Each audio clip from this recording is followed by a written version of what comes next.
ओम नमः शिवाय। आज एक लिसनर का सवाल था, what is soul of quantum physics and where do we go in sleep. ठीक।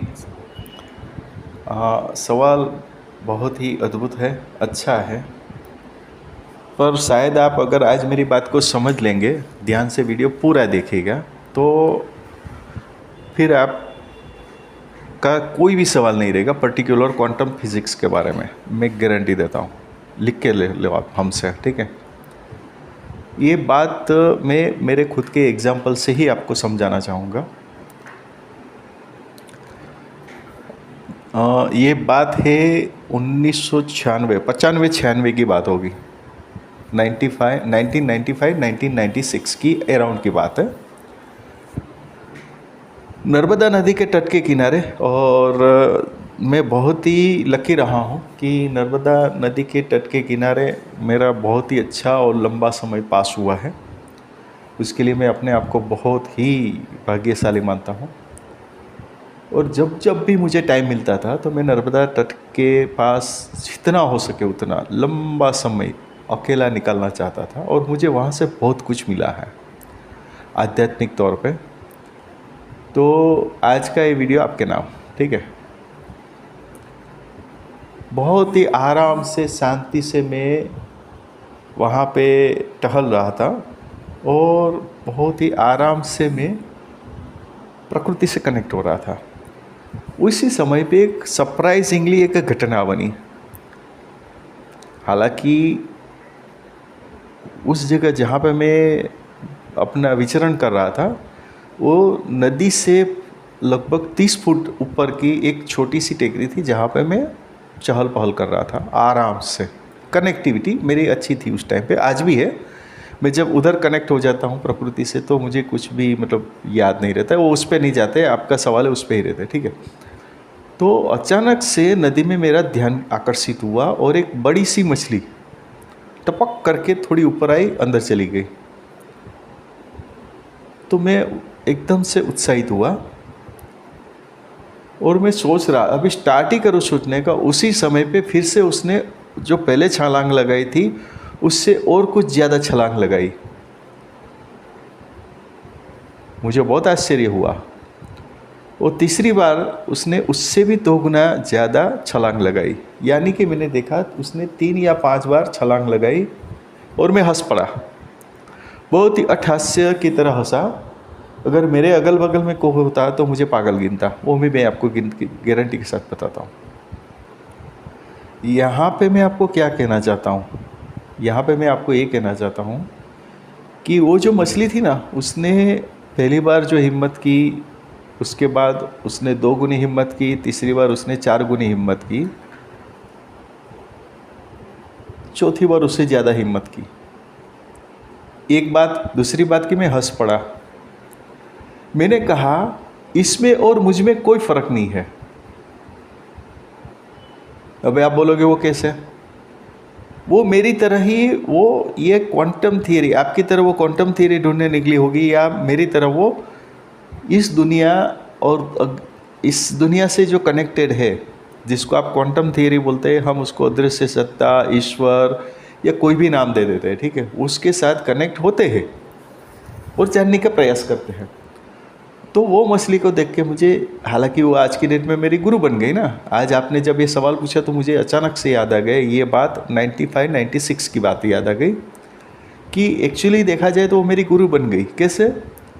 वो यह बताना चाहती थी कि भाई मैं भी तेरी तरह अपना जो एटमॉस्फेयर है उससे अलग से एटमॉस्फेयर में जाके वहाँ पे क्या है वो देखने की कोशिश कर रहा हूँ।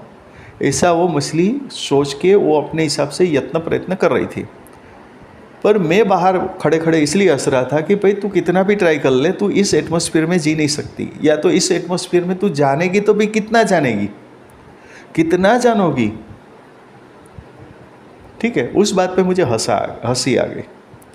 बस वही सेम ये क्वांटम थियरी में है। आप अपनी कैपेसिटी के हिसाब से हिम्मत करोगे, उससे ज़्यादा दूसरी बार हिम्मत करोगे, बार बार हिम्मत करोगे, कब तक? जब तक आप जिंदा हो। पर आप जो भी जानोगे ना वो कुछ न तो बहुत ही छोटा है, उससे भी कम, मतलब आप कुछ जान ही नहीं सकते। ठीक है, कभी भी आपको एक क्वांटम थियरी और निराकार, निरंजन, ये सब जो बातें लिखी गई है वो जानने का प्रयत्न इतना कभी भी मत करिए। मैं तो आपको खुला बोलता हूँ, मैंने पूरी ज़िंदगी इसके अंदर निकाल दी और जहाँ तक पहुँचा हूँ वहाँ पे लगा कि मैं यार कुछ नहीं जानता। और आप कोई भी धार्मिक पुस्तक ले लीजिए, कुछ भी ले लीजिए, वो लास्ट में जो अपने वेद है उसमें भी बोल के रख दिया नेति नेति, छोड़ो सब। ठीक है, कितना भी आप चले जाओ वहाँ पे आपको ऐसा लगेगा अरे यार, थक हार के उधर बैठ जाओगे, बोलोगे यार कुछ नहीं जाना, अभी तुमने कुछ जाना ही नहीं है यार, स्टार्ट ही नहीं किया है। तो क्यों, मतलब ये बात मैं आपको क्यों बता रहा हूँ, मैं इसलिए बता रहा हूँ, वो जो आप अपनी भाषा में क्वांटम बोलिए, मेरी भाषा में उसको निरंजन निराकार बोलिए, कुछ भी बोल लीजिए आप, वो और एक्चुअल जो लाइफ है, वर्चुअल लाइफ और एक्चुअल लाइफ जो है, यानी कि जो हमारा इंस्ट्रूमेंट, हमारा शरीर, हमारी पृथ्वी, उस वातावरण में जो कुछ भी अवेलेबल है हमारे पास हमारे लिए, उसको जानो, उसको पहचानो, उसको मानो,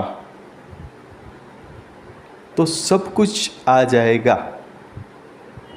यानी कि मैं आपको दूसरे एंगल से बताऊँ तो ये है कि हमारा जो शरीर है ना वो पूरा यूनिवर्स है, उसको जानने की क्यों ज़रूरत है। वो जो भी हमारे लायक होगा, हमारी फ्रीक्वेंसी के लायक होगा, हमारी कैपेसिटी के लायक होगा, वो अपने आप क्लियर होता जाएगा। जब जब है तब तक वो अपने अपने हिसाब से सब राज यानी कि रहस्य जो है वो अपने आप खुलते जाएंगे। हाँ, वो अलग बात है कि आप हमें सुनते हैं, वो अलग बात है कि आप शास्त्र को रिफ़र करते हैं, आप वो अलग बात है आप गुरु के साथ कुछ सानिध्य में रह के कुछ जानने का प्रयास करते होंगे। पर अनुभव और अनुभूति और बात, तीनों में बहुत अंतर है। जब तक आप पेड़ा नहीं खाते, मिठाई, तब तक मीठा क्या चीज़ है आपको नहीं पता चलेगा। आप कड़वा जानना है तो आप कड़वा जब तक टेस्ट नहीं करते आप नहीं जान सकते। ये मैं क्यों बता रहा हूँ, मैं इसलिए बता रहा हूँ कि सब टेस्ट के पीछे एक ही टेस्ट है जो अदृश्य रूप से है। ठीक है, आप यही बोलोगे ना, तो वो टेस्ट आप नहीं टेस्ट कर सकते। वो टेस्ट को आपको टेस्ट करने के लिए फिर पृथ्वी के एटमॉस्फेयर में आके वो जब टेस्ट अलग अलग रूप में आपके सामने आता है, तब जाके आप उसको टेस्ट करते हो, तब पता चलता है कि ये टेस्ट ये है, और आप ये मानते हो कि यही टेस्ट वो एक वाला है, वो है नहीं। आप अगर आपने मीठा के ऊपर रिसर्च कर लिया तो आप बोलोगे कि पूरी पृथ्वी पे या ब्रह्मांड में जो कुछ भी ये सब मीठा है, अधरम मधुरम वसितम मधुरम चलितम मधुरम मधुराधिपते अखिलम मधुरम। ठीक है, तो ये सब उसने जो देखा मधुरता की ओर से देखा है, तो उसको सब कुछ मधुर दिख रहा है। ठीक है, तो कुछ भी लो यार, कुछ भी करो, एंजॉय करो, कुछ भी करो। There are only two categories. One categories है अदृश्य सत्ता और दूसरी कैटेगरी है दृश्य सत्ता, दृश्यमान और अदृश्यमान। ये एकदम सी निर्मल सा, नॉर्मल सा, कॉमन सा बात है कि दृश्यमान होते हुए हम अदृश्यमान से आकर्षित होते ही है, और जो अदृश्यमान है वो दृश्यमान की ओर हमारे से कई गुना ज़्यादा आकर्षित होते हैं।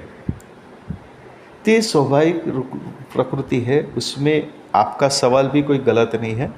पर आप अगर ये मेरी बात को समझे हो तो उसके बाद आपका ये सवाल पूछने का जो एक स्टेटस है वो यहाँ पे ख़त्म हो जाता है, ख़त्म हो जाना चाहिए।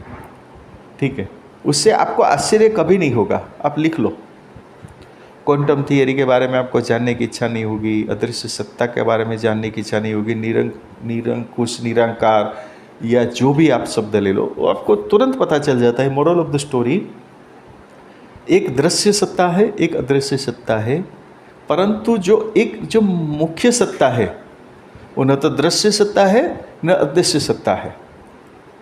ठीक है, यानी कि आप जब पॉजिटिव सोचते हो तो पॉजिटिव का कोई अंत नहीं है, और जब आप नेगेटिव सोचते हो तो नेगेटिव का भी कोई अंत नहीं है। पर वो दोनों के बीच में कुछ और एक है जो न पॉजिटिव है न नेगेटिव है।